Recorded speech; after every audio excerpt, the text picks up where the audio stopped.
Üçüncü mikrofon. Саламатсызбы, Садыр Нұрғалиевич. Hoş geldiniz біздің районға. Мен Қашқасу өкіметіне қарашты Атсу айынан болам. Атсу айы білсеңіз керек. Ат-Жүзмин Мамазияев Абдымәлік атым. Біздің айы 3100 метр биіктікте деңіз деңгейінен, ал жерде 400-500 қожалық жашайды. Біздің көйгөйіміз 95 жылы үліштер алғанбыз 74-те. Ал жерімізді 2022 жылға шейін жақшынақай іштетіп келгенбіз. Ал жерде талаш жоқ, бардың өзінің құда іштейді. Бұл жерден бір көйгөй шығып, 22 жылы, 98 жылы шыққан тоқтың 22 жылы бізге жетті. 22 жылдан бері ошол жердегі пенсияға шыға тұрған адамдар, жөлөк бола тұрғандар жерін жоқ деп, азыркы күндө 4-5 адам 4 жылдан бері оштон чечим чыгартып келди. Ар бири өзүнө барганда да ол жерде чечимди сот бир эле жол чыгарып бербейт экен. 100 жол барганда да 6-7 жол ора болуп, 6000 сомдон 7000 сомдон акчасын кетирип, жерде адвокат жалдап, ага акча берип, элдин кыйынчылыгы ушун азыркы мезгилде аябай оор болушту. Ошону Атсу элдин атынан сизге ошону жеткиргени келдим. Сизден суранып, ошол 98 жылга чыккан токтомду жокко чыгарып берүүңүздү сурап кетебиз. Сапсалык чыккан кимдер бар? Неге андай болуп калган? Бул иш боюнча мындай могу жыйындан кийин мага кайрылсаңар соттон чечим чыкты деп атпайсызбы? Мен бүт баарын иликтеп ушул туура жолду көрсөтүп, ушул мыйзамда каралган тартипте арызыңарды бересиздер. Өкмөткө берген акимчиликтен, катастырдан бул нерсе чечилген жок. Бул барып туруп, бошто барып туруп, ошол жерден адвокат жалдап, ар бир адам өзүнчө барыш керек. Ар бир адам барганда 24 дыйканчанын жери жок, нөл азыр. Ошол нөл болгондуктан ошол элдин баардыгы ошко барып, баягы чечип келгенге мүмкүнчүлүк жок. Ошол бир токтомду чыгарган 98-жылкы токтом, 20 жыл жашап туруп, 20 жыл башып. Кече сенилип, анан бизге келип түшүнүп көрсөтүп атат. Мен түшүндүм. Түшүнүктүү, мындай болгон, мен деле түшүндүм уже. Сот, кадастр, аким үчөөңөр ошо 24 кишини чогулткула дагы бул маселени чечкиле бир жагынан. Түшүнүктүү, мыйзамдуу жагын карагыла, канчалык жардам керек болсо ошончолук жардам менен чечкиле. Керек. Ассаламу алейкум. Садыр Нұрғалиев, жана ушундай эле центрден келген имамдар. Биздин чоңайга куп келишиптер, менин экеле көйгөйүм бар. Менин көйгөйүм соцспорт боюнча аялым 78-ге чыккан. Тамак ооруп келе албай калды. Азыркы учурга чейин Баатыр эне наамын ала албай жүр. Кыздары Баатыр энеге чыккан. Мен уведомление туруп документтерди создап жөнөтсөм, ал жерден чет жакта иштеп жүргөн балдарга справка керек экен. Ал жерден жашап атат деген справка бербейт экен. Иштеп жатат деген справка берет экен. Ошону кошуп жөнөтсөм, сенин справкаң туура эмес, жашап атат деген справка алдыртып берген, андан кийин ошол эме болот экен. 4 жыл болуп калды. Аттон келгенде дагы чогулушка коюп, нары берип чоңолай айыл өкмөткө заданияны берген. Бирок азыркыга чейин ана бир дагы кызыккан адам жок. Мен өзү чоңолай айыл өкмөтүнүн кызылешме кыштарында турам. Фамилиям Бүдүбаев Нурманов. Эгер мүмкүнчүлүгүңүз болсо, ошол кемпиримди каттайып калды 78 жашта, Баатыр эне наамын алып берсеңиздер. Аялдарды куттуктаганда жөнү көзгө жашанат, тамагы ооруйт да, тамагы чыкпайт. Сизге суроо, түшүндүм акча. Сизге суроо. Маселе, кызылешме кыштарында Жакпатыңыз, биринчи суроону бүтөп анан экинчи суроону. Ким тиешеби, аким? Колго алгында, бул өзү көзөмөлгө алгында берген. Жети бала төрөгөн энеге Баатыр эне дароо бериш керек. Туурабы? Неге берилбей жүрөт? Ушунча жылдан бери. Акыркы балаңыз канча жашта? Эң кичүү балаңыз. акыркы баланы чакалып калды. Неге бербейсиздер Баатыр? Таптап туруп берет. Бергиле таптап туруп. Экинчи маселе, Екінші мәселе біздің қышлаққа 3 километр asfalt döşektirmen olup 1 kilometre bütken, kalgan 2 kilometre bütmeye kalıp kalgan. Bizde kışlaktan şahıl taşı eken bu oğur maşiniler yolun boydaki yüzlerge sapsen çağın basıp kalar. Eğer bir küçülük olsa oşan 2 kilometre жерге asfalt bastırıp verseniz. Men oşan köygenim için sizden ayrıca benim kempirim yönünde Oldu, kempirinizin meselesi geçti. Ben bir yaka жазып aldım. Особый emeğe koyup koydum, atletler koyup koydum bunu. Günde bana kompüter açkanda görünüp durat, ben sizin kempirinizdeki batır enesini kontrol edip duramam. Minister buna, görünüyor buna. Ben kakşap aytıp belatam buna, 5 yıldan beri. 1 kilometre yol ne kadar jasap ağladı. Buna daha bir misalda 1 kilometre jasap koyup kettiler acerga. Al yol 5 есе kımbat bolup salındı. Turabı jet duramaz mı? Тура. Саламатович, Bular şey, bunday olup turda, ilgerten beriler. Жолдорду эмне үчүн айылга апарып туруп bir айылга 1 kilometre салып койгонан кетип калат. Ал айылга мына 3 kilometre жол салыныш керек эле деп атат. Кээ бир айылдар бар 10 kilometre салыныш керек. Анан айылдын bir көчөсүн, bir мындай центральный көчөсүн 500 метр 1 kilometrди жасап коет экен дагы, министрби, депутатпы, анан барып мени шайлап кой, мен жасаптым дейт экен да. Ал жол 5 есе кымбат жол менен бүтөт да, расход менен. А жолду салыш үчүн 5 kilometreden minimum 5 kilometreden kem emес салыш керек. 5-10 kilometre жерге барып туруп ал жерге бетон жанагы асфальтта бетон саласың, ошончо техника апарасың, ошончо инертный материалдарды ташыйсың, ошондо арзан болот себестоимость. Анан мен какшап келатамын, дагы деле баягы 1 kilometre жол сала койбой адаттар бар экен. Кайсы жол салынып калды эле? Кайсы жылы салынды эле айтыңыз жакшылап. Я мен сага эскертүү бердим, эгерде дагы ушул күндөн баштап, ушул жылдан баштап дагы улана турган болсо, 1 kilometre айылдын ичи, анан дагы бир жерге 1 kilometre анда таарбайсыз. жарайт. 5 kilometreden кем эмес. Айылдын иштерине кирдиңби, киргенден кийин бүт айылды жасап чык. 500 метрин жасап кой, анан калган айылдын жолдору чаң басып жатпасын андай. Бул жакта мындай маселе, асфальтобетонный завод жок. Биз болсо мына акыркы 3 жылда siz bölüp berген каражаттын негизинде 10 завод алдык, бирок аларды Ош, Жалаба, Чүй, Көл, баягы жол көбүрөөк жерлерге койдук да. Азыр этапта биз бул жака завод алып келишибиз керек. Себеби дегенде Оштон алып келип салган асфальттын сапаты да начар болот. Мен ошону айтып атам. Элестетме, чоң айылдын бир айылына алып келип туруп 1 kilometre асфальт басып кеттиңер. Не деген расход кылдыңар, перерасход кылдыңар. Чыгым. 5 есе кымбат салдыңар ошол жолду. Ортодо акча жедиңер дагы. Мен sen айтып аткан жокмун, буга чейинки министрлер, бул киши жаңы эле министр болду. Ортодо жедиңер да акча. Мына монча техниканы алып бардым, монча солярка кетти, анан асфальтты бияктан 200 kilometreden таш бардым деп туруп. Ошон үчүн айтып атам, 5 kilometreden кем эмес жол жасалбаш керек. Айылдарга да жетебиз. Жеткенде айылдарга 5 эмес, 10 kilometre, 20 kilometre болот бир айылдын жолу. Эми айылга жеткиче чейин биз жана райондор аралык 2 айылдын ортолорундагы жолдорду салалы деп атпайбыз. Стратегический баягы биринчи эмедеги жолдорду, кезекте салынып турган жолдорду. Андан кийин анан айылдарга жетели.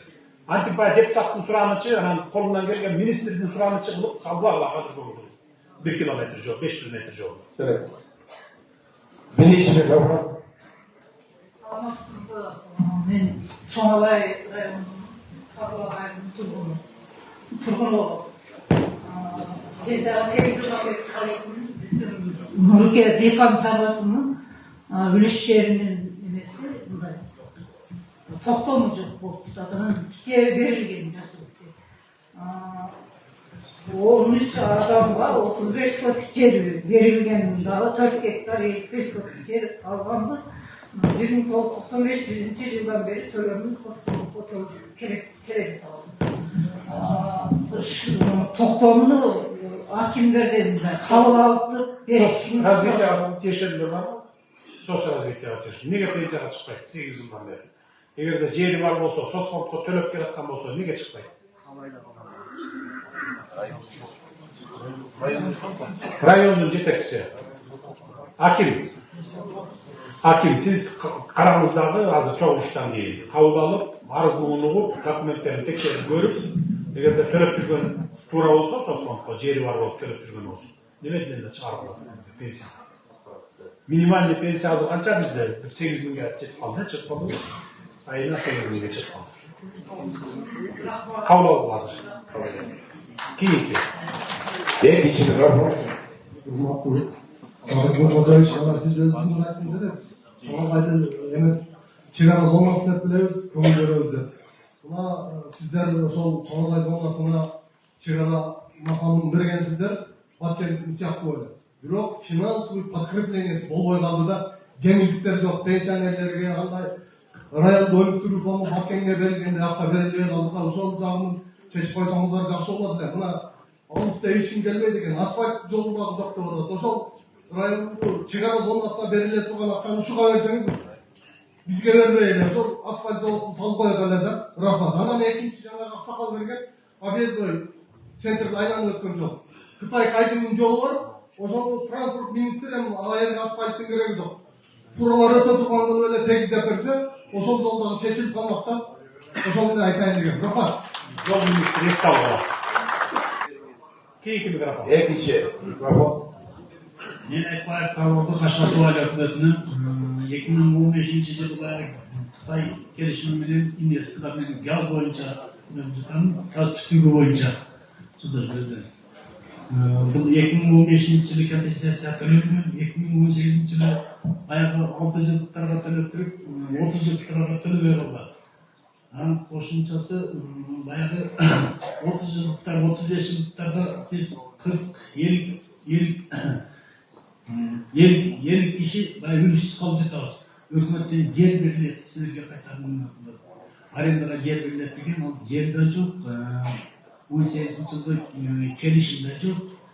18 жылдағы келісімде бергіле десек, баяғы 2015 жылдағы келісімде kopya kurtarıp bayanlar kolunuzda bir Benim düşünümde gaz ötçü, turba ötçü içerisinde anı kompensasya veririz de bürok vermeyi getirdi. 2018 yıl 15 verilgen 18 verilmedi.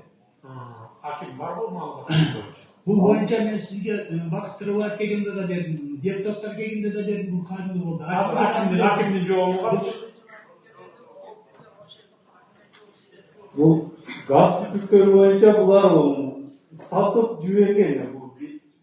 Bağını neyse çıkartıp satıp algan, анан айрымдардын суу түтүктөрүнүн аренда калган. Булар жанагы газды сооружениялар туруп ченip булар багында саткан. Анан ошо жанындагы эле үлүштүнеси газдын түтүгү өтөт деп 6 жыл сайын булар аренданын договорун узартып компенсация акча алып келишет. Булар ошону талап кылып атышат. Мыйзам боюнча биз былтыр тастыктап түшүндүрүп бергенбиз. Кошумча Айдоосуга жер боюнча биз жана жогоруда айткан 2000 гектарга чейин деп бул планга койдук. Айдоосуга жер которулган болсо биз камсыздап беребиз. Канча иштете алып турган болсо мүмкүнчүлүгүнө жараша.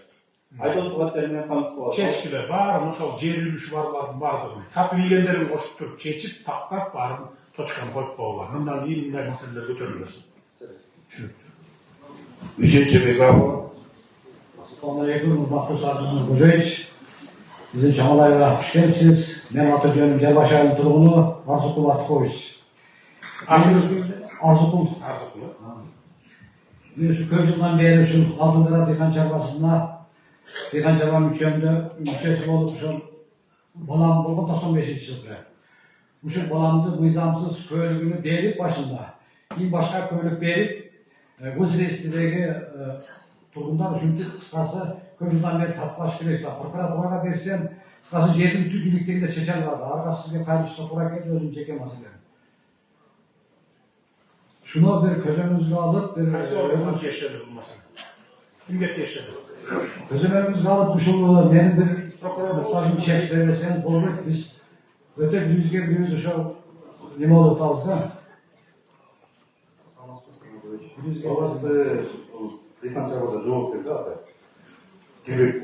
Ошол себептен бере албайбыз. Магнитте кылышкан бардыгы айыл өкмөттө катталып турат. Налогун төлөп жүрөм. 26 жылдан бери Dikhan Çarban башчысы пайдаланып атат. Налогун төлөп жүрөм. Көйлүгүмдүн айыл өкмөттө катталып турат. Балам тизмеси турат көйлүктөн. Көрсөңүз болот. Мисалы отоно бузган. Кабыл алгыладагы чечип бергиле, эгерде чечилиш керек болсо чечип бергиле маселени. Hoş geldiniz bizge Sadık Yapar. Sizin pekeniz adayın şoğlu bizge. Ben bunu bilmiyorum çağdan kayıpçıdan sizge. Atınızda kimsin? Ben Tutkubay'la bileyim. Şu Darot programının turnuğunun özüm gelecek yaş gelecek balda kaçacağız da işlek bilgelim. Çağdan bir terbiyat oldu.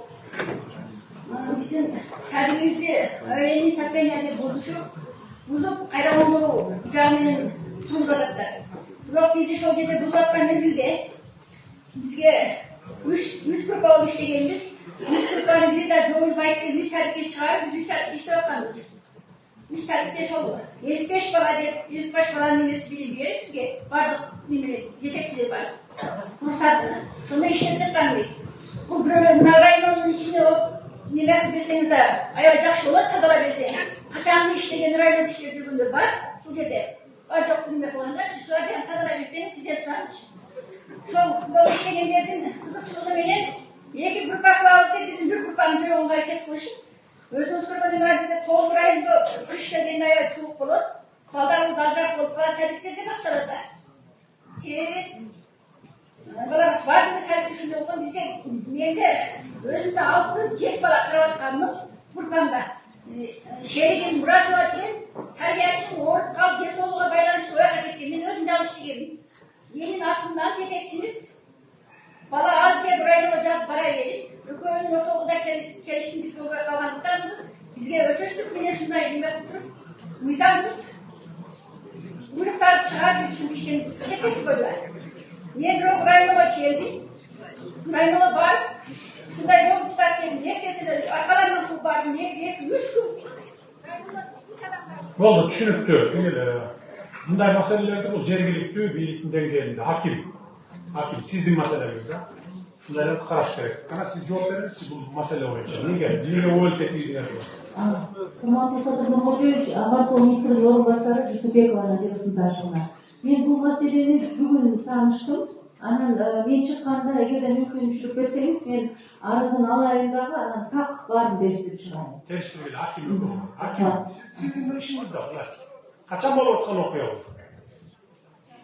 Урматтуу Нурможоевич, бул жаш келечек балдар бакчасы авариялык абалга туш келгенде биз райондун өнүктүрүү фондунан курулуш ишин баштаганбыз былтыр. Эми сайты жабылып калбасын штатын кармап турабыз деп бир үйдү ошол жерден арендовать этип бүгүнкү күндө иштеп келет. Ошондо шартына байланыштуу группа кыскарган. Ошо кыскарганда эжелер туш болуп калган экен, азыр айтып атат. Быйыл сентябрь айында куруп бүтүрөбүз, кайра восстановить жумушуна Сайт бүткөндөн кийин кайра булар сентябрь айында иш менен камсыз ордуна келет. Түшүнүктүү бул. Экинчи. Саламатсызбы, урматтуу Садыр Нурможоев. Менин атым Жамыш, жаш элек айылы. Эң чоң тууну өзүмдүн ишканамда өндүрүп даярдап, ушул өлкөнүн ынтымагы үчүн белек катары тартууладым. Анан азыр мен сизге кайрыларым ушул мамлекеттик тууну жасоого менин уруксат кагазым болбой атат. Экономика министрлигине, башка маданият министрлигине, жогорку кеңешке ар кайсы жерлерге кат жазганымда бардык иш жүргүзүү боюнча уруксат кагаздары берилет экен, бирок ушул мамлекеттик атрибуттарды жасоого ушул урматтуу президентибиз сиз гана уруксат берет экенсиз. Менин кайрылышым ошол. Суроо, жана Алатоо аянттагы илинип турган желекти ошо сиз жасап бере аласызбы ошону? Биринчи мен жасап бергенмин, биринчи сиз көтөргөн, эгемендүүлүктө. Сиздин мекемеңиз каякта? Бул жердеби? Мекемеңиз каерде? Менин мекемем Ошто. Оштун өзүндө. Анан баягы сынооско учурап калган, мен ал сыноос боюнча сизге демектейм. Өлкөдө андан башка деле көйгөйлөр көп. Кудай буйруса мен азыр бир жерде арендага иштеп атам. Ишканам иштеп турса, желектердин бардыгын сизге заказ берсек, сиз жасап берип тура аласызбы? Жасап берип болот. Сапаттуу. Ооба. Анан кечээ сиз бияка заказ бергиле, башка чет өлкөгө тияк эмес. Анан ошого мени бир убактыңыз болсо, ынтымак ордуда бир 5 мүнөткө кабыл алып койсоңуз, себеби өлкөдө дагы мынау жаңа ачылып аткан мектеп бала бакчалар боюнча кыргыздын жоголуп бара турган пада салтыны, үрп адатыны, мынау керемет үзүскө чагылдырылган сонун картиналарды жыгачка ушул кол өнөрчүлүк балдар менен жасаймын. Бирок азыркы күндө бардык тармактар боюнча Кыргызстанда кадрлык маселе жетишсиз. Мен азыр баягы стройкада иштей албаган, мисалы баса албаган же мүмкүнчүлүгү жетпеген 20-30 баланы иштетемин. Эгер мен ким Асхат дамыйлар менен берип кой, мага алып келесиң кабыл алганда. Рахмат. Чоңалай районуна кош келипсиз. Чоңалай районуна келип природасын бир көрүп кеткен адам чарчабайт. Биз сизге жардам беребиз. Эгемендүү Кыргызстаныбызды бирге өнүктүрөбүз. Рахмат. Салам алейкум, Садыр Нурможоевич. Хорватия районунун тургуну миссиянын пенсионери Мурзаев Султан. Менин айтайын дегеним, ал жол, бул жол, алдарадагы деп Aytkан менен насия куйруктан нагөпкө дейт. Мына өзүңүз көрдүңүз Дароо Коргон жолунун борбор жолу ушу 7 километр. Ушу 7 километр жолдун тегерегинде бир жерде бир сапаттуу тротуар жок. Жок дегенде односторонний тротуар жок. Ушул тротуар менен машина да жүрөт, окуучулар да жүрөт, пенсионерлер да жүрөт, балдарына жетелеген садикке окшогон чалдар да жүрөт. Ушул жолду кандай кылыш керек, кандай министр келеби, депутат келеби, ушул көйгөйдү дайыма мен айтып жүрөм. Көбүнчө жол эгиз дагы үйлөр төмөндө калып кеткен. Жолдан чыгып кеткен машиналар үйгө чейин кирип кеткен учурлар болду. Андан тышкары ушул жолдо көмүрдүн майдасын ташыган машиналар заңды айдап Кытайга кетет, Өзбекстан, өзүбүздүн Кыргызстан территориясында неме болуп атат. Ушул жолду мына өз менен Кытайдын Кайде заводу неме кылган, ушул дайыма айтылат, айтылган менен эч ишке ашкан жок. Ал адамдарды дебейлеп кеткен учурлар, окуучуларды уруп кеткен учурлар абдан көп болду. Бирок ушул бойдон калып атат. Жок дегенде односторонний тротуар ушуну бир караштырып берсеңиз, жолдун бар болгон ширинасы 7 метр. Кандай чоң машиналар эртең Тажикстандан каттаса, алар бул международный трасса деп ал закон, бул закон аларга макул тротуар боюнча тротуар жасап бериш бул өтө деле оорчулук келбейт. Тротуар жасап бергиле. Проекти даярдалып, бүттү транспорт министрлиги каражатын чечип берди. Сентябрга чейин 2 тараптуу тротуар куруп беребиз. Экинчи бөлүм айылдын борбордук бөлүгүнө куруп беребиз. Болду, жакшы экен. Экинчи бөлүгү, экинчи маселе жана майда көмүр ташып чаңдатып атпайбы? Транспорт министрлиги силер текшересиңер тиги перевозкаларды. Обязательно тент жаап алып ташыш керек майда көмүрдү. Мындай ачык ташыбаш керек. Түшүндүңөр? Ооба, түшүндүк. Правилосу бар өзүнүн эрежелери бар. Ошол эрежелерди сактатып, мындай чаң болуп учпагандай кылып үстүн жаап, бекем жаап алып. Ар бир көмүр ташыган машинанын үстүндө тенттер болуш керек. Тенти жок, вообще көмүр кенден чыкпаш керек жолго. Жол көзөмөлдөнгөн. Мына Бурган суу боюнча Сахнолдун нар жагы аларга карайт, Бурган суу өзү бер жака карайт. Менин бир тууган сиңдим канча жылдан бери пенсияга чыгарбай жүрөт. Келселер Бурган суу китепте жок дейби? Не дейт? Биз о курултайга кат менен жазылдык деп, мына 10 жыл мурун айтты деп чечилет деп. Шуга чейин чечилбей келет. Шуну чечип бериңиздер. Жогорудагы айткандай 4 айын бийликтүү статусун албай калгандыгында булар пенсияга 4 ай, 4 ай. Бурган суу ынтымак карашыбак айылдар. Бул эми мындайда муну жана кеңешмеде мага белгилүү болду. 2006 жылдары биз кабыл алганбыз, анда мен депутат элем, 1800 метрден өйдө айылдардын бардыгы бийиктүү айылга кирет деп. Льготалар берилет жанагындай. Ошондо бул 4 айыл эмнегедир кирбей калыптыр. Бияк 2000 метрден бийик да, туурабы? Бул түшүнбөдүм да мен, эмнеге мындай 4 айыл кирбей калды? Токтом кабыл алынып атканда айылдар бүттө элек болду. Токтом чыккандан кийин айыл айыл статусун ала элек кезде болуп калат. Срочно немеден 4-4тен киргизгиле азыр. Уже айыл статусу барбы азыр? Бүгүн бар болсо киргизгиле 10 чакты күндүн ичинде эле бүтүрүп коет ушул нерсе. Түшүндүңүз? Бул сенин киргизип бергиле да. Рахмат, чоң рахмат. Аксакал дейчи. Assalamu alaikum kızlarım, urmaktуу sadırın koçunuz,üşkemiz.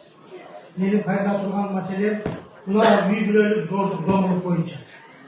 Buna yetmiş deputat, geldiği vaktin Takayış'ın düşman kaynakası.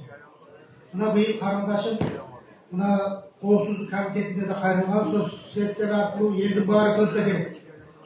Buna hazır uçurda 4-5 balası bilen benim karındaşım köşede kalıp korkmuşundadır. Al özü asker gelsin, Gülşurgan akası geldiği kayırdağın baldarga zıvana kılıp apanlarda alıp çıkıp kettiler. Bu üyöçülerdi keşinler yok.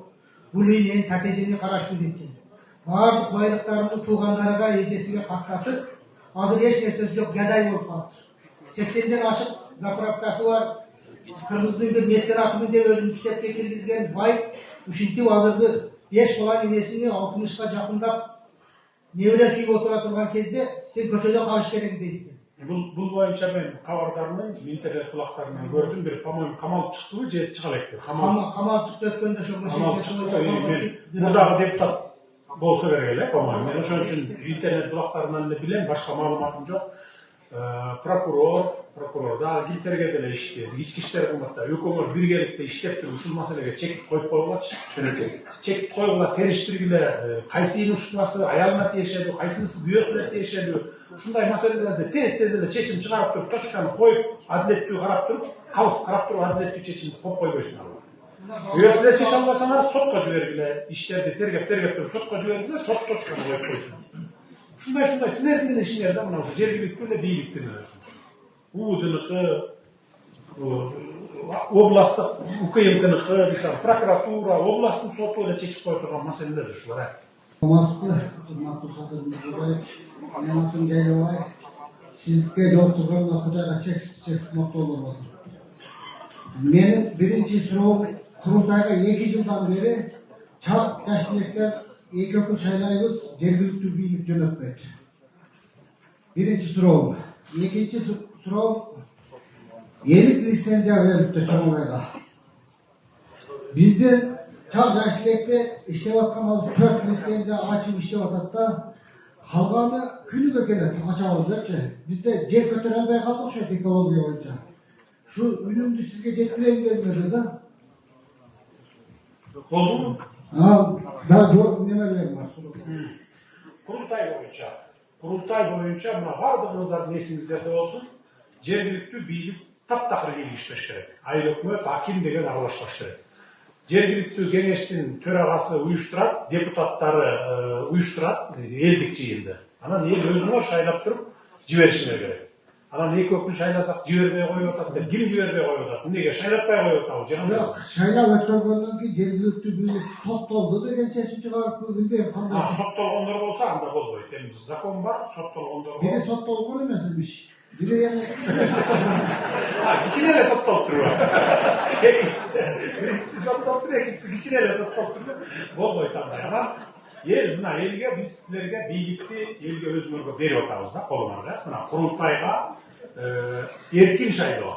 Акимди, айыл өкмөттү катыштырбай атабыз. Мен муну өзүм көзүмөн деп атам. Мына уюштуруучунун башкы вопростордун башында турган мына Азамат мырза көзөмөлгө алат, баарыбыз көзөмөлгө алабыз. Эмне үчүн дегенде айыл өкмөт, акимдер баягы бакырчактар бар го, менин бир уурулук иштеримди же туура эмес иштеримди айтып ийбесин деп жибербей коюшу мүмкүн деп ойлогом мен азыр. Экөөнү көрсө баягы соттолгон экен, ал соттолгондор болбойт. Мындан ары деле ошондой болбойт. Барсын жибергиле, силер жиберген кишилер барсын курултайда сүйлөсүн. Шайлоо боюнча да ошондой. Мына жогорку кеңешке шайлоону кылдык, өзүңөргө эркин шайлоо бердик, өзүңөр шайладыңар, кишилериңерди жибердиңер. Эми мындан ары да ошондой болот. Жергиликтүү бийлик кийлигишпейт. Мугалимдер, врачтар аралашпайт. Эмне үчүн дегенде силерге түздөн-түз өкүлүңөрдү өзүңөр жибергиле деп, мына силердин округтан 3 депутатка, 2 эркек, 1 аялга орун берип атабыз. 90 депутатты 30 округтан республика боюнча. Биз дагы ушуга көнөлө мындай акчага сатылбаганга, тааныш билишти кылып шайлабаганга, мындай иштей турган, жаш, мындай энергичный, грамотный адамдарды жөнөткүлө да шайлоого. Анан акчага сатылып шайласаңар, анда кебетебиз баягы илгерки 30 жыл мурунку кебетеге түшүп калабыз. Мындан кийин ошо бири-бириңерди контролдоп, акчага сатылбагыдай кылып, кеңешип баарындай талкуу кылып, анан баланчаны шайласа жакшы депутат болуп берет. Бизге керектүү мыйзамдарды жазып берет. Ушул өсчү бала деп туруп, ошондой өсчү балаларды шайлагыла да. Тууган урук деп эле шайлап бересиңер, ой ошо өзүбүздүн бала, өзүбүздүн айыл деп. Ал барып алып каяктагы бир гайлер менен урушуп 300 сомдук маселени көтөрүп жүрөт жогорку кеңеште. 3 миллиарддык, 3 триллиондук маселелерди көтөрүш керек. Мамлекеттик деңгээлдеги масштабтагы маселелерди көтөрүш керек. Айылдын, райондун эле маселеси эмес да. Эми райондун маселеси керек.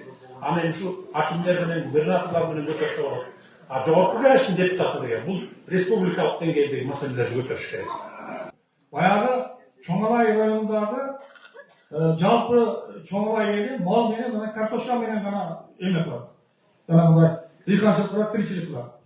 Анан ошол жанагы сайыз мезгилинде жолдун алыстыгынан жолубуз 350-320 километрден бошко каттайбыз. Ошондо бизде бардыгыбызда совхоздордун перевалочный базалары бар эле да. Ошол Ошто перевалочный базалар бар эле. Ошол перевалочный базага ушул жердеги чоң айлыктар малыны, картошкасын алып барып туруп, эми алыскы жерден түнү жөнөйт ошол жерге барып туруп, бир аз тыныгып алып туруп, анан кийин эртеси базарга койгонго ыңгайлуу шартыбыз бар эле. Анан ошол боюнча кабарыңыз эле болсо керек, баягы Пик Лениндин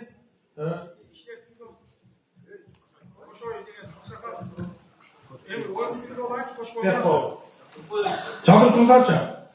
Ушул киши жана Кашкар суу базасыны мурдагы совхоздун директору маркум болуп кетти, экөө мушташып кетип эле ошол перевалочный базаны тартып алган. Акча деле төлөбөй, барды ушулар барды калпай турбай, урушуп кетип эле тартып алган. Андан кийин машинасы менен тартып алган. Эми ошол мезгилде ошо Сайып тарап жанагындай тартипсиз мезгилде ошолорду күч келгени тартып алат эле, ошону тартып алган. Ошентип ал жерде дагы анан кийин Чоң Алай базасындан жалпы экөө биригип бир жерде турат 2 километр 2 гектардай жер. Ошол жерге Чоң Алайлыктар алып барып туруп, мал кармын кармап бир аз тыныктырып, анан сатат элек да. Азыркы мезгилде бир Чоң Алайчы мынакей эгерде калп болсо мына өздөрүнөн деле сурашсаң, бир адам дагы бир малыны алып барып сата алмайт.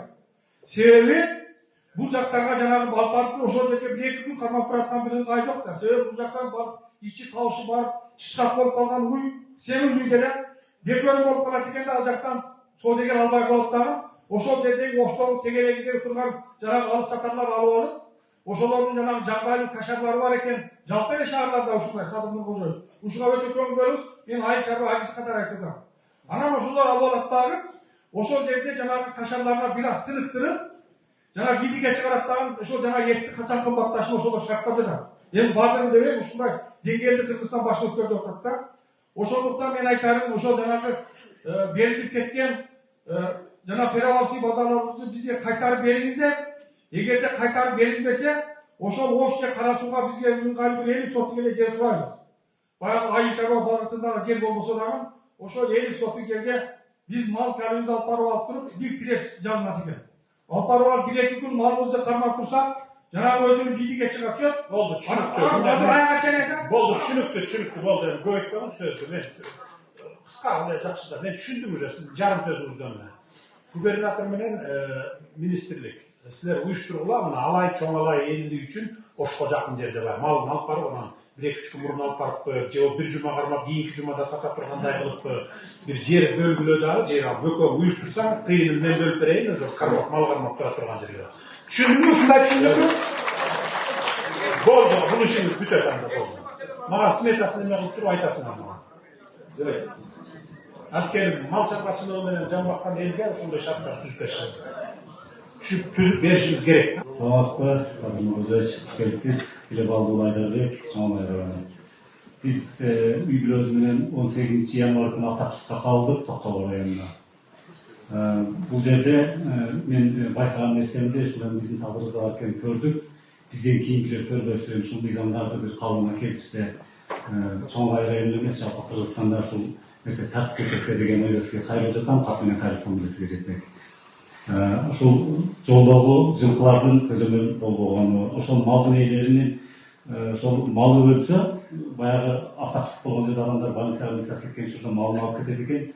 Бул жерде ушундай сезим болду. Биздин өлкөдө ушул адамдын өмүрүнөн малдын жаны кымбаттай сезилди да. Бизге мисалы эч кимиси келбеди. Биз адамдын жаны менен алышып, ошонун жанын сактап калалы деп чуркап жүрсөк, малдарын алып кетип атат да. Каршы тикедеги машиналарда жылкыны урган. Алар сразу айтты: "Аке, кетип калыңыз, бул жерден жылкынын ээси табылбайт. Табылса дагы чарап көбөйт буларды." Алар кетип калышты, бирок 2 күндөн кийин ушудан пайдаланып бир азчылык айтып коюшум керек. Токтогул жигиттин Оперзан улан деген жигит таап берди. Ошол адамдар 2 жылкысыны адалдап, пулдап, ошол ойноп турган. Биринчисини мен өзүм ошол кимге болсо да зыян болбосун деп муздап алдап берип кеттим. Эми мен эмне айткым келип атат? Ошол Кыргызстанда ушул мыйзам бар экен, автокырсык деген мал менен болгон болсо, малдын ээси күнөөлүү деген бир чала мыйзам бар экен, сотко жетпей шаршап калат экен да. Ушул мыйзамдан калыбына келтиришибиз керек да. Анан мен мисалы үчүн Россиядан машина айдап келип жүргөм, Россиядан келе жатсам, лед фаралар, кышында жазгы дөңгөлөк менен жүргөндө Анан трассаларыбызда бүт мавзуатта бизерге качан тартып болот деген ким күтөт, алардын мезгили келип жетти да. 500 миллион сомдук машиналар жарыктап жатат, адамдын ден соолугу жоголуп жатат, адамдар өлүп жатат. Ушунчалык автокырсык көп болот экен мал жанктан ошол территория, шаарларга территорияга. 3 күндүн ичинде 3 катталды көп болуш деп кетип атышат. Адамдар штрафстанциясына кирсек, 30% машина ошол мал жанктан бұртыдан кирип атышат да. Ошон үчүн ушул мыйзамдарды жандап кетсең. Хорошо, мен тапшырма берем. Анан дагы бир сурамыз, ошол мына 15-нде отпускка алып туруп ошол келинчегиме 3 айдан бери оралган Бишкекте жатат. Токтогулга барам. Мен ал жерде жалгызмын, ал жакта баары жергиликтүүлөр. Ошол мыйзамдын чечим чыгышынан мен мисалы күнөөнүм бар да, кимге кайрылган жардамыңыздар керек да. Министрдин орун басары. Мал жанып боюнча көйгөй бар, күнүсүн чыгарып коет, баардыгына ушул иштерди жүргүзүп атабыз. Малдар күнүсүн болгондо моюна контролерден коюуга, иштерден коюуга деп. Бирок баары эле кыла бербейт экен, элдер кылып атат, бирок кээ бирде кылбай болот. Ошол эмесин жети жолго сөзүнө караганда көп чыгат экен. Сол маселе бар. Ал боюнча окуп атабыз. Сол кандуу туристтердин Азыр чоң иштен кийин кабыл алып, дагы бир маселесин суранып атпайбы, ошондо кылып жардам берип коебуз. Азыр да кабыл. Üçüncü var. Assalamu alaikum. Hürmetli hocam. Yarın 3. yol körgönlerde konuşalım bizde. Bağlaşmada konuşalım. Ben hazır birinci yerin köygöyün bulacağını kötörüp gelgenimde yeni kötörmeyin de kaldım. Den soğuluğum der olmaya kaldı da her şey. Birinci özümün köygöy. 30 yıl burunlu bir içime katıp tutkan mersede şu жердештеримдин altında айтышка туура келип kaldı. Hürmetli. Сагыл Нурбудович, siz bunun boyunca bilesiz, ökөz barılaşkanбыз, ал мезгилде сырт жакта жүргөнсүз, телефон аркылуу байланышып турганбыз. Биздин Качагайдагы Түркия дегенден тийги деп ойлонсо болот. Бирок акыркы күндөрү мен мына 56-да кирип калдым. Ден соолугумду начарлап, Россияда дарылап келдим. Бирок ошо Россияда келе жатканда анда да келбей эле мага кайтыш болуп айыргастан келгенде ошо киргенде сизге жологон жактан аракет болуп жатканда как раз баягы сиз оңго делегатка баягы оңдо кеткенсиз иш сапар менен сентябрдын 25 эле. Бул деген эме жарылуу айтайын. Менин ушу айткым келди өзүмдүн жердештеримдин астында. Буга чейин канчалаган кайрылып көрдүм, бирок жыйынтык чыкпагандан кийин баягы мезгилинде өзүм ошол 30 жашында 1999 жылы 25 январь күнү ушул Дарокко Жекенди айылына келген окуучулар үстү ачык баягындай машина менен кетип жатып Швед дарыясына түндө кулап түшөт. Артына мен өзүнүн унаа менен барып 28 адамды 2,5 саат могу жерде суу кечип калп сүйлөдүм олар айтсын. Sudan men alıp çıkarım. Neki ölüm bulman.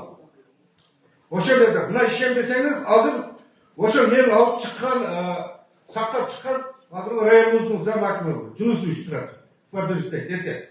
Bir oşa mezgilde bayağı Musa Tarayip bile bizim hakim uşul işte sırtka çıkarma hareketinde ben razımım rayonduk deputatlar.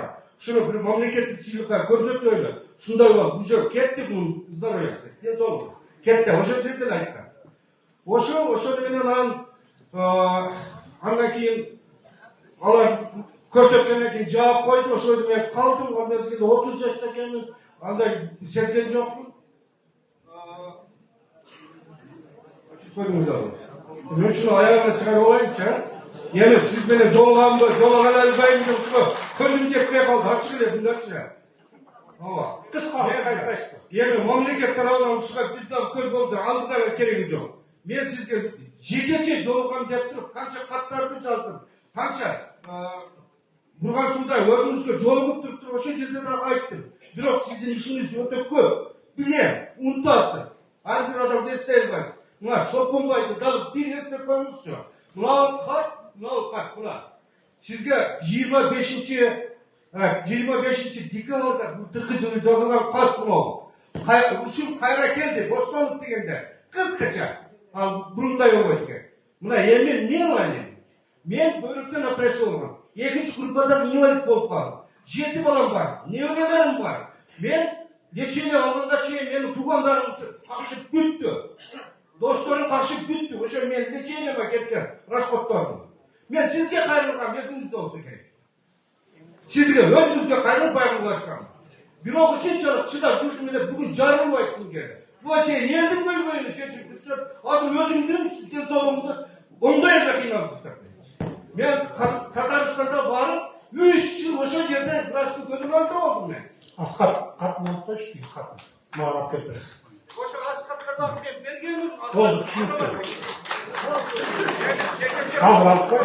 Шу жерде мені жердештерімдің астын өте мен қойып сұрап. Қабыл болу бересіз. Мақұл. Ахуат, төртінші микрофон. Сабыны қойшы, мен аузым қамсалған дейм жаңа. Шосыңыз қойып қалып, сізден жадам сұраптам. Сұрма бар жүрме. Мен жадам берет ғанан ошо таңын нарағыдай салға шосыңыз қойып қалып, сол жадам берет. Шүмәзім, қайсерде, шу жерде үй? Қарауытылып. Неге сынос болып? Үй салшы жеріңіз сынос болып қалып отыр. Жаңынан тұтқан қам. Неге? Урмансадыр биз былтыр сноско кирип калган объектилерди аныктап иш алып барганбыз. Ошондо бул эжекенин жаңы салып аткан үйү 60 сантиметр кирип калган. Биз ошондо сразу айтканбыз, эжеке үйүңүздү куруп бүтүрүп алыңыз, эч кандай тоскоолдук болбойт. Биз тротуарды буюрса проектин даярдап атабыз. Жолдун жээгинде беле. Жолдун жээгинде. Бирок мишайт этпейби тротуар. Мишайт этпейт, тротуардын артында калтырып жашай бериңиз анда. 60 сантиметр болса, мишайт этпесе тийбейди болду. Эми, урматтуу туугандар, мындай кылалы, мына 2,5 саат болду. Эгерде мен азыр чоң алайга кечиресиздер, алайга кечирип калсам, аякта да кармалып калабыз, андан ары карай ошко тигүүчү учалбай калат. Ошондуктан азыр мындай кылалы. Мага уруксат берсеңиздер, мен бара берейин. Азыр микрофонго чыгып, сөзүн айта албай калгандарга, үлгүрбөй калгандарга. Бул жерге азыр аким берип чыгыңыз, бүт райондун жетекчилери чыккыла да отургула. Ар бирөөнүн сөзүн угасыңар, кат-кабар болсо аласыңар, чогултуп туруп, кечинде мага жеткирип айтып бересиңер. Түшүндүңөр? А биз алайга барчуларга азыр уруксат берсеңиздер, биз бара берели кийинки иштерибизге. Мен бул бойдон эле келбей койбойм, дагы келем, Кудай буйрса аманчылык болсо, кийинки жолугушканга чейин саламатта болуңуздар.